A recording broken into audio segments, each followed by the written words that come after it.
Don't forget to subscribe, like and comment. Netflix The Mother misses a clear chance to make Jennifer Lopez an action star. Mulan and the Whale writer director Niki Caro forgets what J.Lo does best. Ask any great screen fighter, and they'll tell you, movie fighting is much more like dancing than like real fighting. Bruce Lee was famously a champion cha-cha dancer. Patrick Swayze successfully transitioned from dancer to action star, and scores of movies from India have shown how terrific dancers make for terrific screen fighters. That's the opportunity director Niki Caro, the Whale writer, Disney's live-action Mulan, has with Netflix The Mother, a dark action thriller starring Jennifer Lopez as a nameless assassin thrust back into action to protect the daughter she gave up at birth. Lopez is a singular talent who has excelled in the crime genre with Out of Sight and Hustlers. She's an enjoyable comedic actor, and she's particularly strong as a dancer, coming up as a fly girl on In Living Color before hitting global superstardom through her dance-centric music videos. Unfortunately, neither of those skills gets much use in The Mother, which doesn't give her much to work with. The plot and her character are darkly serious, and the most exciting action sequences involve long-range gunfights and vehicle chase scenes.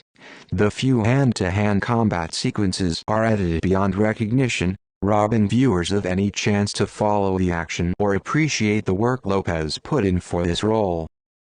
She had to learn how to fight, and she's really good, second unit director Jeff Haberstad said in a behind-the-scenes video about her training for the role. Dance and choreography background makes it so she's just real coordinated. The Mother opens at an FBI safe house, where Lopez's very pregnant character, credited only as The Mother, is acting as an informant, with agents interviewing her about a pair of dangerous arms dealers.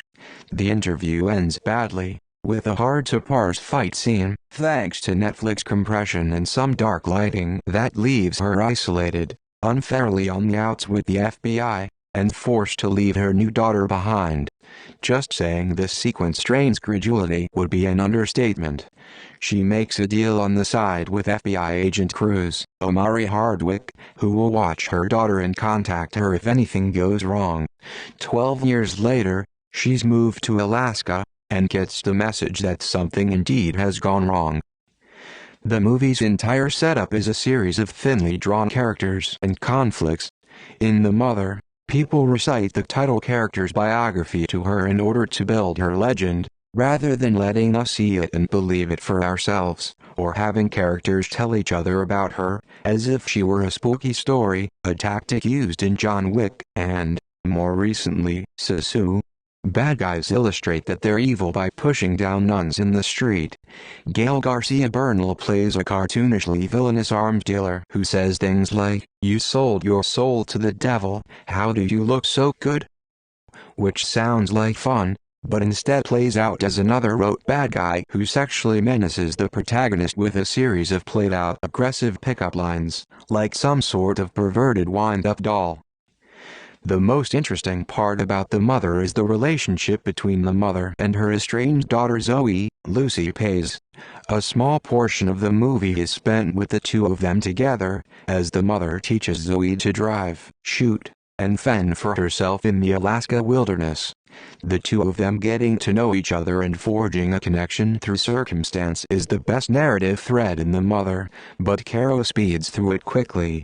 It's shocking when the mother at one point refers to the months they've spent together. It feels like a week, maximum. Some of the action beats do work better than others. A sniping scene outside a villa sees the mother picking off guards from far away, allowing for some creative blocking and framing as the bodies drop one by one. Some later sequences in snowy Alaska at least look nicer than the poorly lit interiors from the first half, and are more exciting, including an explosive snowmobile chase and shootout. There's also a funny gag where the mother hits a guy with her car as a nearby wedding party does the bouquet toss, and the edit matches his flight through the air with the bouquet's similar arc. But Caro and editor David Coulson even undercut those moments with bizarre cuts that pulled the story's punches. In one scene, The mother is brutally interrogating a gangster, hitting him repeatedly in the face while asking questions. She actually has barbed wire around her fist, which Caro only shows after the mother is done punching him, rather than building anticipation for the brutality by showing her wrapping her fists with it.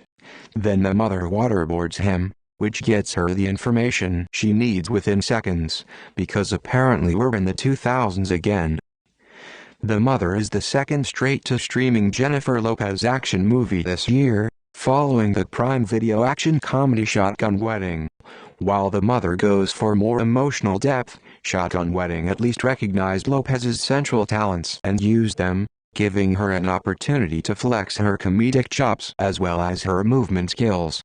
The end result for Netflix is a missed opportunity to redefine a generational star as a bona fide action hero. Don't forget to subscribe, like and comment.